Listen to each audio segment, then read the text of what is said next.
Voilà, je ne connais pas le numéro de la leçon. Je ne connais pas le numéro de la leçon. Bon, ben ça tu trouveras, ok? Alors, la leçon, ceci fait suite à ce qu'on a travaillé dans le cours précédent.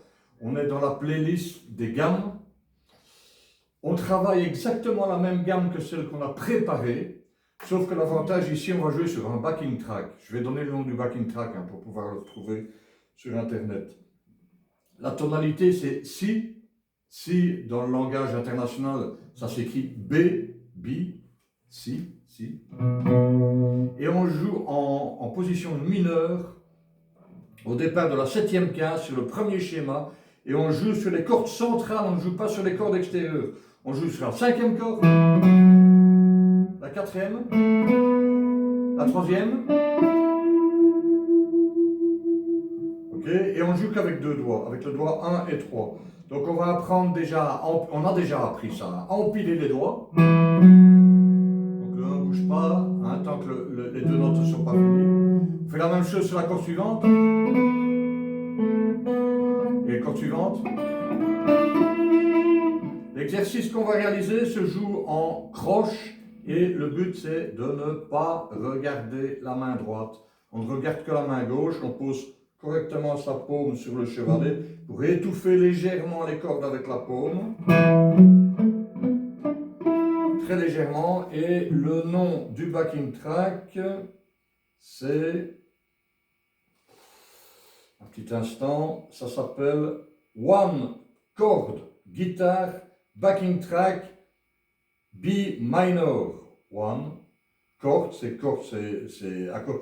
On mettra le lien dans les remarques, en dessous. Dans les remarques de YouTube, on mettra le lien du backing track. Voilà à quoi ressemble le backing track. Et on est parti pour le croche.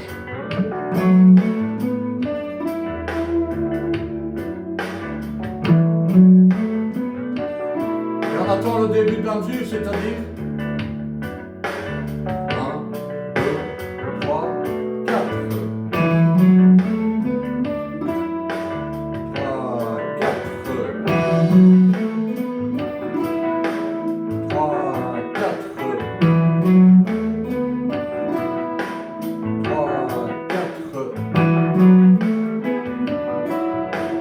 On va faire le même exercice cette fois-ci dans le sens de la descente.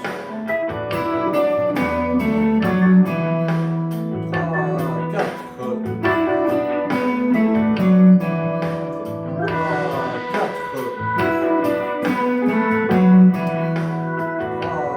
4.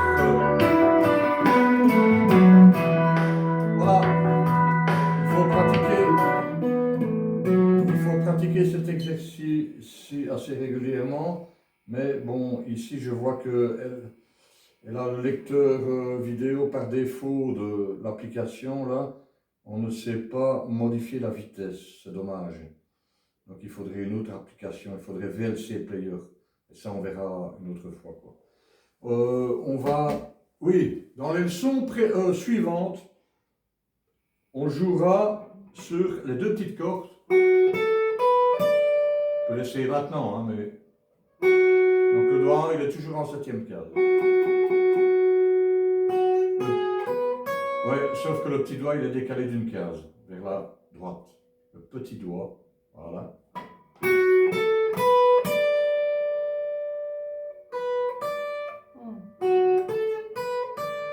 Ouais, c'est ça.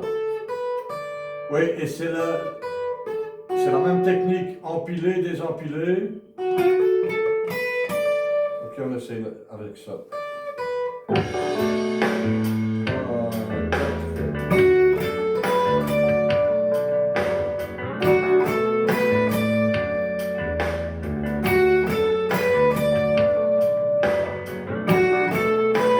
Ok, maintenant quand on a bien le mouvement, on met ce mouvement-là en continu, comme ceci.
pour les prochains cours, il faudra qu'on trouve une nouvelle application pour lire les vidéos avec une fonction qui permet d'accélérer ou ralentir le backing track. Voilà. Donc, il ne faut pas aller trop vite dans